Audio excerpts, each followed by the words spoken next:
Vous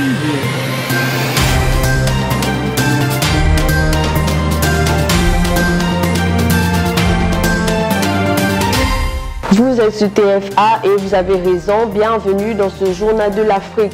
Au sommaire de cette édition, la liste de la coalition Yemi Askan Wi à Dakar est menacée de non-validation. Une situation qui pousse le maire de Dakar à piquer une crise de colère. Vous l'entendrez dans ce journal. De l'autre côté de la coalition du pouvoir a apporté réplique à cette sortie de Barthélémy Diaz. Et puis ce 12 mai est célébrée la journée dédiée aux sapeurs-pompiers. Une occasion aux citoyens de rendre hommage aux soldats du feu. L'actualité internationale et la page sportive mettront fin à cette édition. Tout de suite, le développement. La coalition Yemi Askan Wi n'a jamais déposé une liste non paritaire à Dakar. C'est la déclaration de Barthélémy Diaz qui crie au complot d'État pour invalider la liste de Yemi Askan Wi, trafiquée selon lui à la Direction générale des élections. Je voudrais dire que ce qui s'est passé aujourd'hui au Sénégal est d'une extrême gravité. On ne peut plus accepter que des hommes politiques, que des listes de partis politiques, de coalitions de partis politiques soient éliminées, soient exclues en mettant en avant le complot d'État avec bien sûr la complicité de certains démembrements de l'État. Et là, nous accusons directement la Direction générale des élections.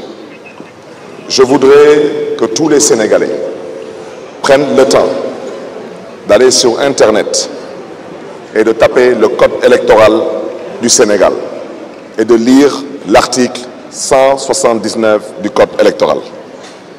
Il s'agit d'abord de quoi? La liste Yewwi Askan Wi a un mandataire. Ce mandataire s'appelle M. Déthié Fall. Je le répète, ce mandataire s'appelle M. Déthié Fall. M. Déthié Fall confirme, il persiste et signe qu'il n'a jamais déposer la liste qui a été soi-disant communiquée à l'opinion. Une liste, bien sûr, qui a été conçue par les soins de la coalition Yewwi Askan Wi et qui respecte la parité dans un premier temps et qui respecte aussi l'esprit de la loi électorale. Tous ceux qui ont été investis sur cette liste jouissent tous de leurs droits civiques. Alors, comment ça se fait que M. Déthié Fall, mandataire de la liste Yewwi Askan Wi, dépose pour la ville de Dakar, le département de Dakar, et qu'au niveau de la Direction générale des élections, on nous sort une autre liste? C'est la première aberration. Mais ceci étant dit, pour éviter qu'il y ait une confrontation, nous avons exploité l'article 179 du code électoral et on a demandé aux personnes concernées peut-être, ou des personnes visées pour invalider notre liste, on leur a demandé de faire ce qui est de leur responsabilité. Ça veut dire de désister, comme le stipule la loi, pour qu'on puisse les remplacer, pour pouvoir contourner et déjouer le plan de la Direction générale des élections. C'est de ça qu'il s'agit. Après la sortie du maire de Dakar sur le blocage de la liste de la coalition Yemi Askan Wi, les responsables de la coalition Benno Bokk Yakaar ne tardent pas pour la réplique. Ayoub Diad recadre Barthélémy Diaz et lui rappelle que l'erreur vient de la coalition Yemi Askan Wi. Donc nous sommes venus rapidement dire à la population sénégalaise et particulièrement la population dakaroise notre étonnement, mais je pourrais même dire notre indignement d'avoir eu à découvrir les propos, les comportements, les agissements de celui qui se trouve être le maire de la ville de Dakar. Parce qu'il s'agit du maire de la ville de Dakar, Barthélémy Diaz, qui, je ne sais au nom de quelle prérogative, a voulu forcer sa présence à l'intérieur et dans la Direction générale des élections pour apparemment des récriminations qu'il aurait et qui porteraient sur la liste de leur coalition Yewwi Askan Wi.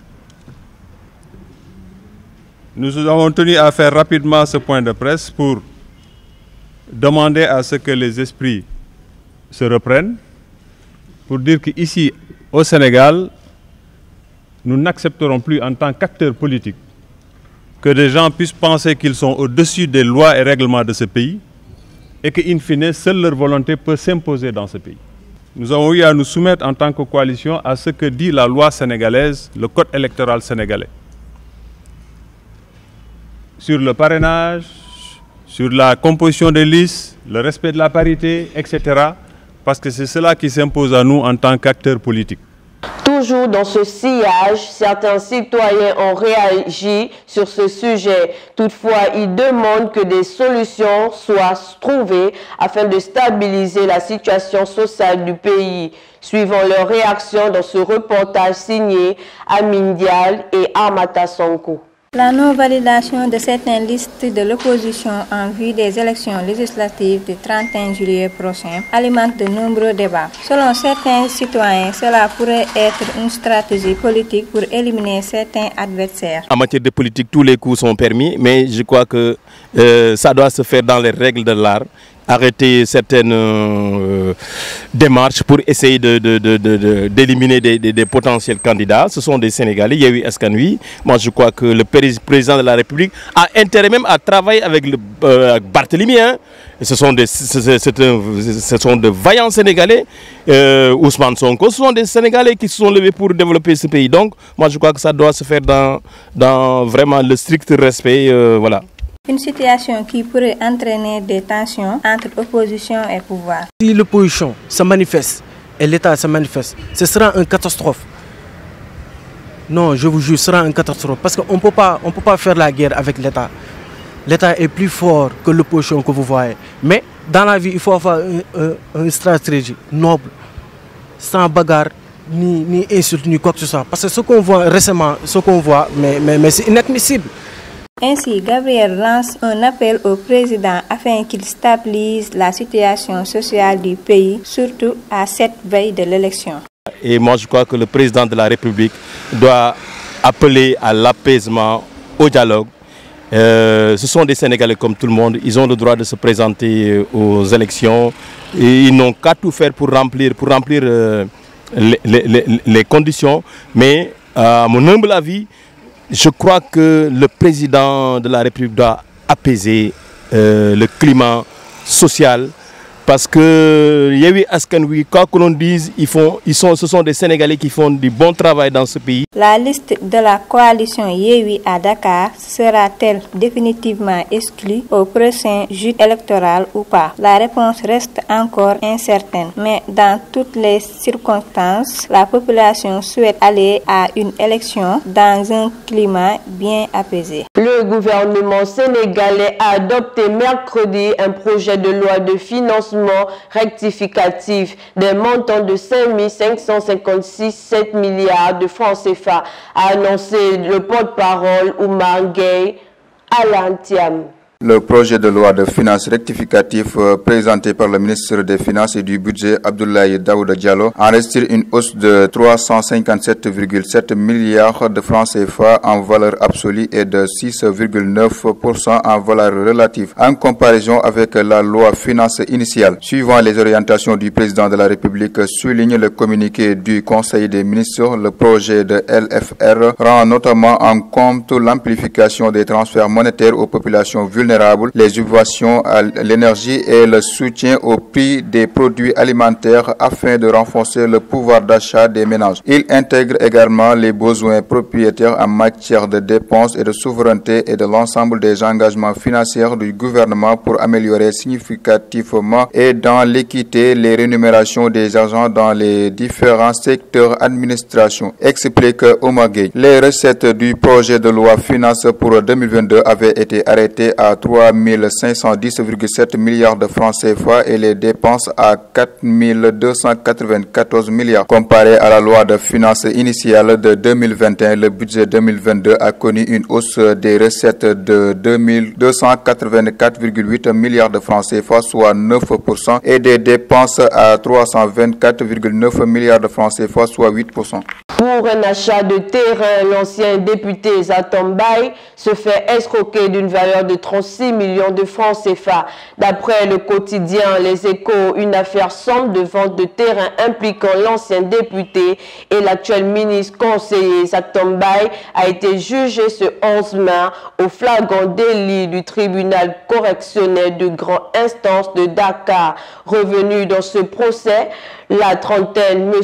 Ibrahim Ndiaye, est accusé par le responsable de l'Alliance des forces de progrès à Dakar des délits d'escroquerie, de faux et usage de faux papiers administratifs et usurpation de fonctions. Ce jeudi 12 mai est célébrée la journée mondiale des sapeurs-pompiers, une occasion de rendre hommage aux soldats du feu. Certains citoyens sénégalais leur rendent hommage dans ce micro-trottoir. Pour moi, ils font un travail à titre remarquable. J'avoue que c'est un boulot de sauvetage, comme j'ai l'habitude de l'appeler. Ils sont nos sauveurs.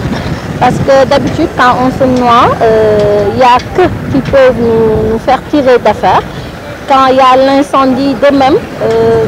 Quand aussi nous sommes coincés dans des travaux non achevés, il y en a qui se coincent dans des immeubles, etc.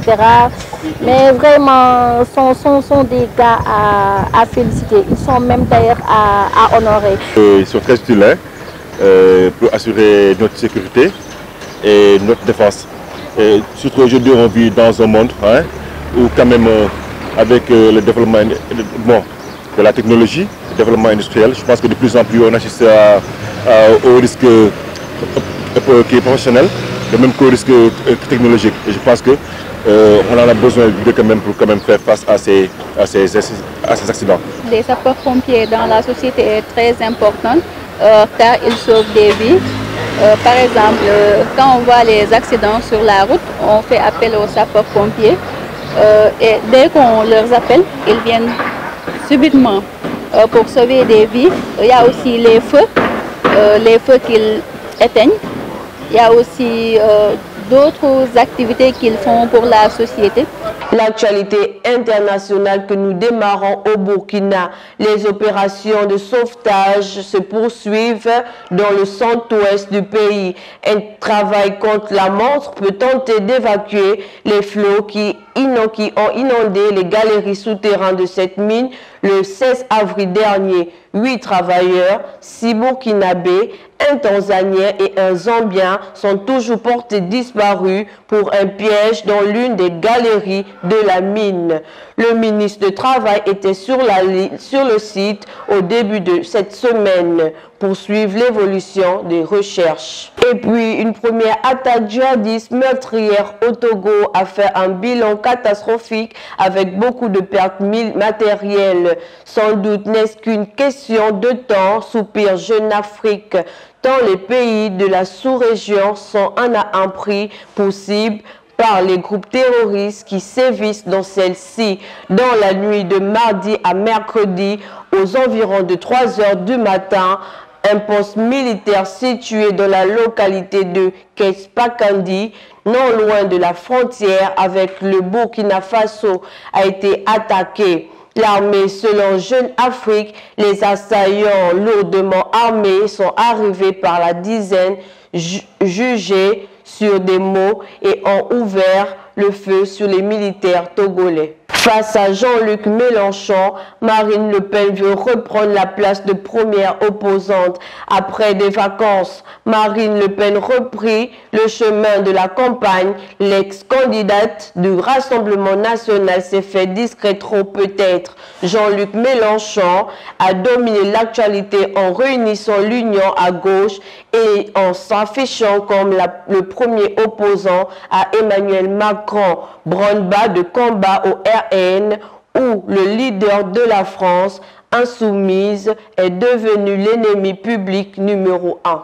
Place à l'actualité sportive. La FIFA a sanctionné le Sénégal d'une amende de 112 millions de francs CFA et d'un match à domicile à huis clos pour les incidents du match contre l'Égypte le 29 mars dernier au barrage retour du Mondial 2022. Si la FSF par la voix de son président, M.